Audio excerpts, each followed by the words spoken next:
The top story this hour, UNDP blames TPLF for repeatedly provoking Ethiopian government for offensive.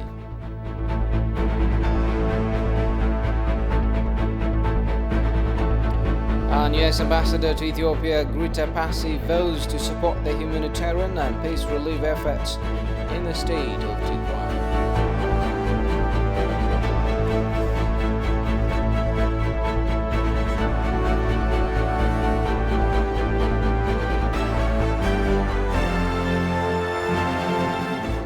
Hello, this is Addis News. I'm Solomon Danye. Thanks for joining me. The U.S. Ambassador to Ethiopia, Grita Passi, says the USA will continue to beef up the humanitarian and peace relief efforts in the state of Tigray. This came while the Tigray interim administration briefed over 40 ambassadors in the state's capital yesterday. The CEO of the administration, Mulu Nagges, called on global donor and humanitarian organizations to help reinforce Ethiopia's humanitarian rehabilitation and peace-building efforts. Shfarao Laga reports. Ambassadors from over 40 countries were in Mekelle City, the capital of the state of Tigray, to personally witness the situation there and ask for clarification after being briefed on the humanitarian and peace-building efforts in the state. The CEO of the Tigray interim administration, Mulu Nagga, has updated the ambassadors on the relief and rehabilitation efforts going on in the state, as well as peace-building institutions. He told the ambassadors the fact that relief operations are going on in the state after the law enforcement operation. He also elaborated on the humanitarian rights protection efforts. Despite the fact that the government has provided unfettered access to the state, the contribution of international donor communities and humanitarian organizations is still only 30%. U.S. Ambassador to Ethiopia told ETV that the U.S. will stand by Ethiopia. First of all, I'm very pleased to be able to have come to Mekelle with so many diplomatic colleagues. I've only been in the country a short period of time, and this is my first trip, and I think that it underscores how important we feel Tigray is. As you know, it's a focus for not just the United States, the government of Ethiopia, but many countries. You know, I'm the ambassador of the United States, so I can't address what other countries are doing, but I will tell you that the U.S. government, through USAID, has been the largest donor in Tigray for 3 decades, not for 3 months, for 30 years. And we also are the largest donor overall to Ethiopia. We've just had our disaster assistance relief team, the DART team, has been set out. They are active, they're already working. So the U.S. is exactly in the place we want to be, which is helping the most vulnerable populations of people in Tigray, in Ethiopia. She added that as a long-time ally, U.S. will cooperate with Ethiopia in various areas. I'm very, very proud to have them here, and we're very proud to be contributing in many, many ways. As you heard during the briefing, the U.S., through USAID, has provided about 6 months of food aid.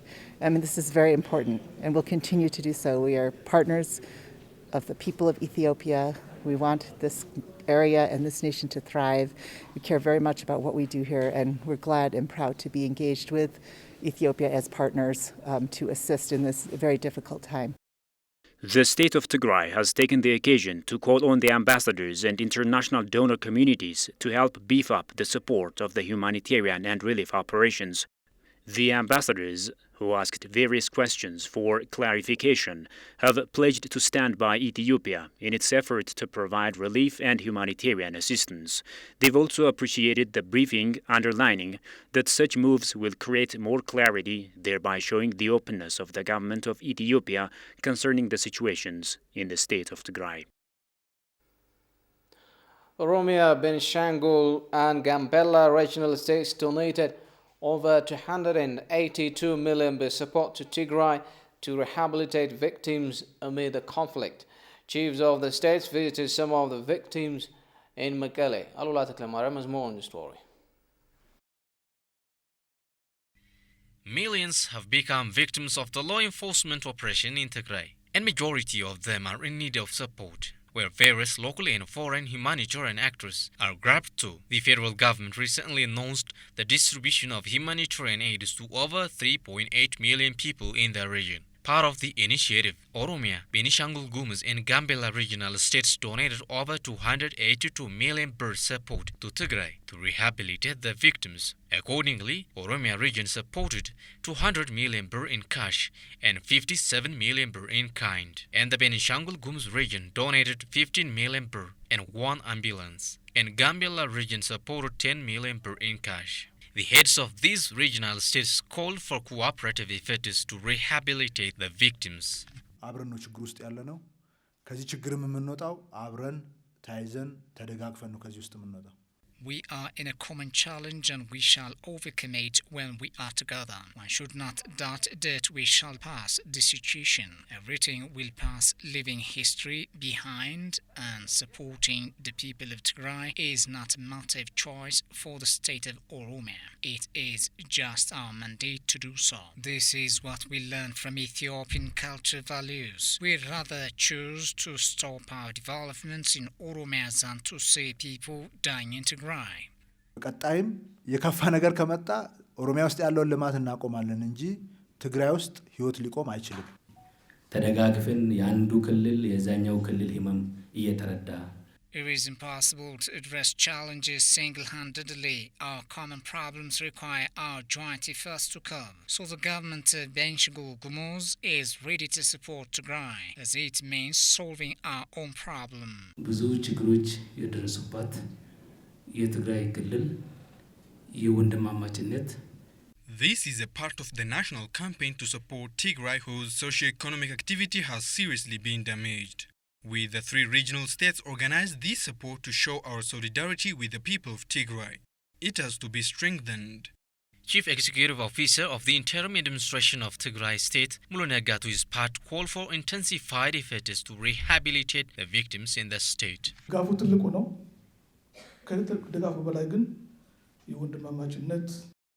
We value the support, but the spirit of brotherhood expressed by the support sounds more. It is a symbol of unity and togetherness.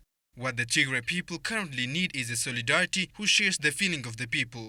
As the saying goes, a friend in need is a friend indeed. The people of Tigray have been witnessing a spirit of brotherhood and solidarity from these 3 regions in their hard times since the beginning. And we value this historic support.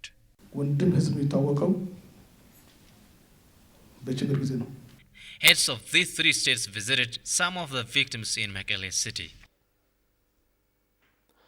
Amnesty International's unrealistic report of mass killings in Aksum and the deliberate misleading reports by some international media outlets following the report confused the international community a big deal.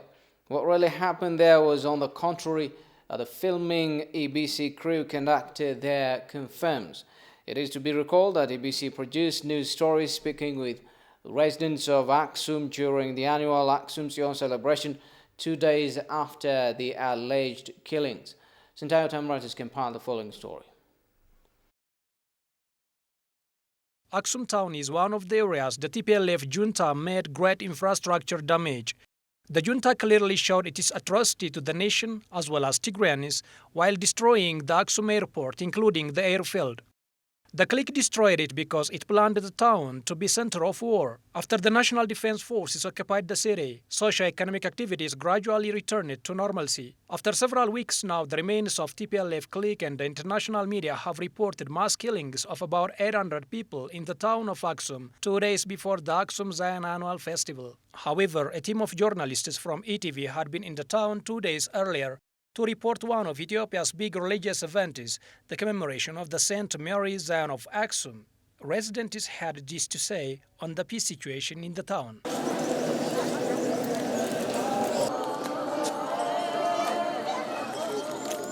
ሰላም ነው ባሉ እንደ ድሮ ብዙ ሰው የለም In the preceding years, there were a lot of people coming from every corner of the country. But as you see now, there aren't many people. These are congregations from Aksum only. What we want is peace. We want Ethiopia to be peaceful. አምና ካቻምና በጣም ብዙ ህዝብ ነበር It is a peaceful celebration, but there aren't as many people as before. This is because the road was blocked due to the conflict in the Tigray region. However, the holiday is very good. What we want from now on is the government who rules us in a democratic and peaceful way.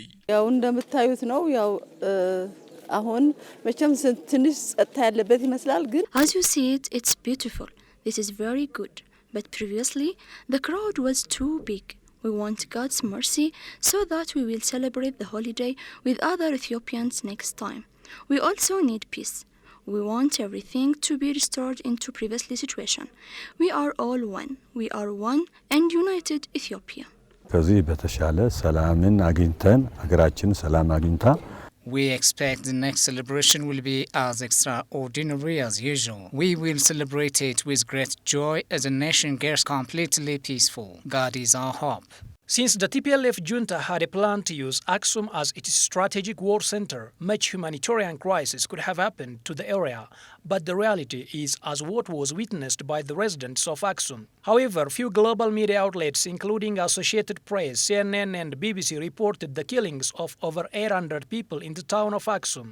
The simple question this media could ask, and that can make their report credible, could be how could this much congregation only from Aksum town attended the St. Mary holiday only after 2 days of the mass killings, even wearing in white and showing no signs of grief? How could they dare to take their little children with them to the church while potential killings are knocking their doors? These are queries those news media should have asked before broadcasting such largely erroneous and misleading information. The United Nations Development Programme, in a memo to the UN Secretary General Antonio Guterres, puts the blame on TPLF for provoking the Ethiopian government to take offensive. The memo said the government demonstrated too much forbearance towards repeated provocations of the TPLF, while the international community remains idle to offer hope to the new leadership for a peaceful transition. Kasan Jane presents the story as follows. The United Nations Top Development Agency said in a memo to the United Nations Secretary General Antonio Guterres that leadership in Ethiopia's Tigray region deserves much of the blame for provoking a federal government's bloody offensive against the clique. The confidential 4-page memo signed by Achim Steiner, the administrator of the United Nations Development Programme, UNDP, says the Tigray People's Liberation Front, Ethiopia's former ruling political party, provokes the Ethiopian government offensive by attacking and seizing Ethiopia's northern Command headquarters in Tigray in early November 2020 in what would have been an active war everywhere in the world, and one that typically triggers military response in defense of any nation. The memo provides a largely sympathetic account of Ethiopia's ruling cries, echoing government talking points and repeating Ethiopian leadership's such that the international community has felt addressed around provocations over the past years, including its opposition to government reforms and refusal to engage in political talks with the government. The memo also urged donor states to focus more on development and humanitarian goals, less on reprimanding the Ethiopian government over its human rights record and especially the excesses committed during the conflict. It recommends that an investigation into human rights abuses be led by Ethiopia's own National Human Rights Commission, possibly with international participation. In a context like Ethiopia, this approach is likely to be counterproductive and will yield no results, the memo states, referring to taking a confrontational tack. The memo paints a damning portrait of the Tigrayan political leadership, characterizing it as an obstacle to the government's reform agenda, while faulting foreign governments for failing to call the Tigrayans out over the past 2 years when their actions challenged the rule of Prime Minister Abiy Ahmed. The ghosts of a repressive 27-year TPLF regime continue to torment the country, and winning the hearts and minds for social cohesion requires accepting that there is blame on all sides, including the international community, It states, the United Nations memo says that Abiy has initially reluctant to use force in Tigray despite the risk of appearing weak and withheld financial support to Tigrayan authorities to get them to back down on holding an election independently from the rest of the country. But it says Tigrayan troops forced his hand with air attack on the Ethiopian Army's northern command and Amori facilities. Since the fighting began, the Ethiopian government has not received credit for confidence-building measures it has taken to contain the situation, the memo says. It cites the payment of 2 months of unpaid salaries to government workers, as well as the restoration of key electrical, banking and telecommunication services. It repeats the Ethiopian talking point that the TPLF released some 10,000 prisoners from the town of Alamata, contributing to insecurity and complicating efforts by an interim administration appointed by the Ethiopian government to govern. The memo also underscores the urgency of an expanded United Nations role in Tigray, investigating in peace building and recovery efforts. Our assessment is that the United Nations is not yet ready for an effective response, a main part of which is explained by insecurity, but also internal preparedness, the memo says. Access and communications for relief workers and journalists have been sharply cut off in the battle zone, complicating efforts to penetrate a deluge of misinformation that has emerged from Tigray in recent months. The memo titled Mission to Ethiopia focused on Tigray summarizes the Skopje mission to Ethiopia by Ahuna Eziakona, director of UNDP's Africa Regional Bureau, who held meetings with Abiy and Ethiopian President Sahle-Work Zewde. It suggests that Ethiopia's leadership is open to a broader role by the United Nations. Initial anger against the international community's pushback is now waning, as more partners reach out to the federal government and express a higher degree of understanding the current situation, the memo says. The Prime Minister specifically singled out the Secretary General as among those who extended a hand of friendship and engaged constructively. It also praises a recent visit by the Executive Director of the World Food Programme that could open doors for increased humanitarian access. The World Bank's senior advisor at World Bank Washington District of Colombia, Dr. Aklog Birara, through a letter issued on Tuesday, urged the UN Security Council to be fair and impartial regarding circumstances in Ethiopia. In his letter, Aklog indicated that Ethiopia is a founding member of the UN and a major contributor to peacekeeping operations. It hosts the African Union and numerous UN specialized agencies. He underscored that the international community failed to hold the TPLF and its allies accountable for the numerous reported and unreported Maikadra-like killings throughout Ethiopia, reversing the matter and accusing the victims as responsible for crimes they never committed is unprecedented in the annals of recent history. This undermines the moral high ground and authority of international institutions, including the UN and the AU. The TPLF must be designated as a terrorist organization. It committed heinous crimes and treason. It is also determined to make Ethiopia another Syria, Somalia, and or Yemen. This is hardly in the interest of Africa or the world community, he underlined. A unified, stable, and prosperous Ethiopia is in the interest of the international community. This is where the community of nations must focus. Sanctioning Ethiopia will do the exact opposite. Economic and other sanctions against Ethiopia will inflame the situation further. It will be unprecedented. This option must not even be contemplated by the UN. Such a move will in fact embolden extremist, terrorist and other dangerous forces in the Horn of Africa, he added.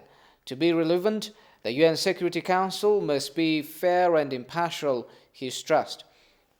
From the League of Nations up to now, Ethiopia as a country has been committed to collective security. It is committed to the foundational principle in the UN Charter of non-interference of any state or organization in the domestic affairs of any other nation, the letter reads.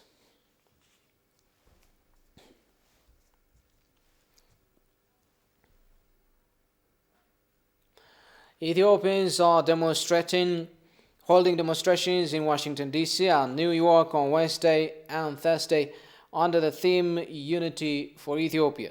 The demonstrations aim to debunk the false propaganda being spread by TPLF-paid individuals and media outlets that potentially tarnish Ethiopia's image and undermine its sovereignty. Emmanuel Jorge presents in our file. Some organizers of the demonstration from different states have talked to Ethiopian news agency. They said remnants of the junta and the media supporting them have been exerting maximum efforts to mislead the international community about what happened during the law enforcement operation in Tigray.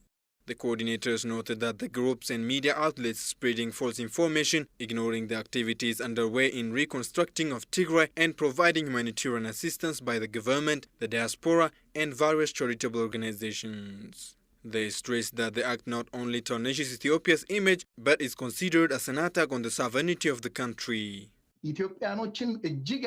Ethiopians are angered by this attempt of remnants of TPLF to tarnish the image of our country, distributing money to the media all over the world. What they have done can have huge impact. We are led to denounce the riffraff, but everyone is now ready to do so. This really matters for our country. As you know, this threatens our existence and identity. So Ethiopian diaspora all over the world have created movement.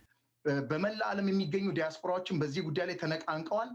ግሩፕ ረዝራዦች በውጭ ሀገር የሀገሪቷን remnants of the junta are tarnishing the image of the country by spreading misinformation abroad. Various efforts have been made to address this and respond to the movement. In this regard, various efforts have been exerted by the diaspora community in various institutions to inform the international community about the reality in the country they reside in and inform government officials or local government representatives by launching Twitter campaigns.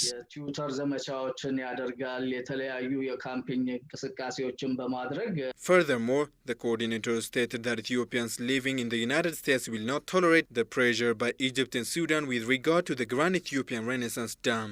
Therefore, demonstrations are being held in Washington, D.C. and New York to condemn the misinformation spread about Ethiopia through international media. Ethiopia is a country that remained a sovereign state for many years. Only the Ethiopian government and the Ethiopian people should do what they have to do in their country. We want to convey our message that we should not violate the sovereignty of the country.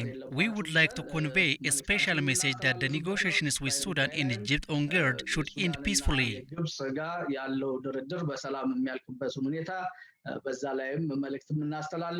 Various messages are and will be conveyed at the rallies, expected to attract large number of Ethiopians from Washington, D.C. area, according to the coordinator of the demonstration. Ahead of the UN Security recent meeting in New York, Ethiopians will protest against the interference of foreign powers in Ethiopia's internal affairs. The Minister of Health said it will start vaccination against COVID-19 on Saturday, March 14, 2021. Ethiopia received 2.2 million doses of AstraZeneca COVID-19 vaccines under the Global COVAX scheme last Sunday. The country has announced a plan to vaccinate 20% of its population against the pandemic by the end of 2021. According to the Minister of Health, the number of new COVID-19 infections and deaths from the virus is increasing rapidly in the country. Ethiopia so far reported 168,335 COVID-19 cases, with 139,532 recoveries and 2,451 deaths.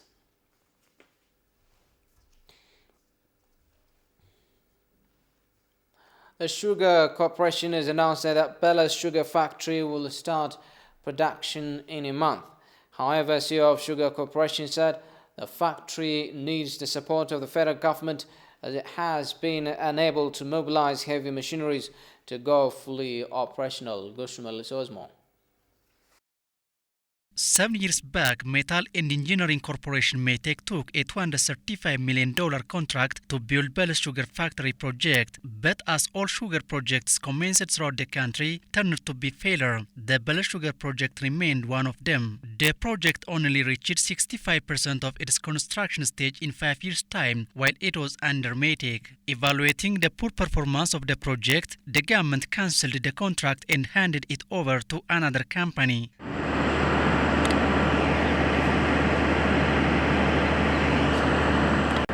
CEO of the Sugar Corporation said the work is now well on progress under the new contractor. Terminating the contract has taken a long period of time because the project has already been started. We had to evaluate each and every undertakings of the project. We had to follow the legal procedure to terminate the agreement with Metec. Once we terminated the contract, we had to go through careful plans to fix what the gaps in the previous construction. Our plan by then was to enable the factory start early production by March this year. Despite the work has not been done as intended due to the outbreak of the coronavirus and other technical issues, the corporation is striving to start early production with 4 hectares of sugar cane in a month or so, the CEO pointed out. Among the total 30,000 hectares of sugarcane being cultivated, the 4,000 hectares of sugarcane is available to start the production. The rest 9 hectares of sugarcane are obsolete and would be replaced by new sugarcane. This will be done in the coming year. The process of procurement and foreign currency shortage are the bottlenecks to import machines to start production. Wayo explained, the CEO demanded the support of the federal government to mobilize idle machines in other factories to enable Bell Sugar plant go into production with full capacity. And before we go, a reminder of our top stories. UNDP blames TPLF for repeatedly provoking Ethiopian government for offensive.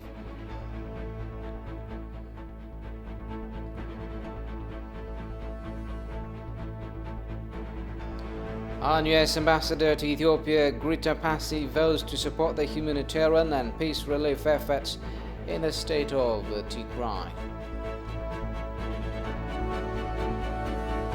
Well, that's it for the news. For me, Solomon Danye, and the rest of the English team here in the studio. Thanks for watching.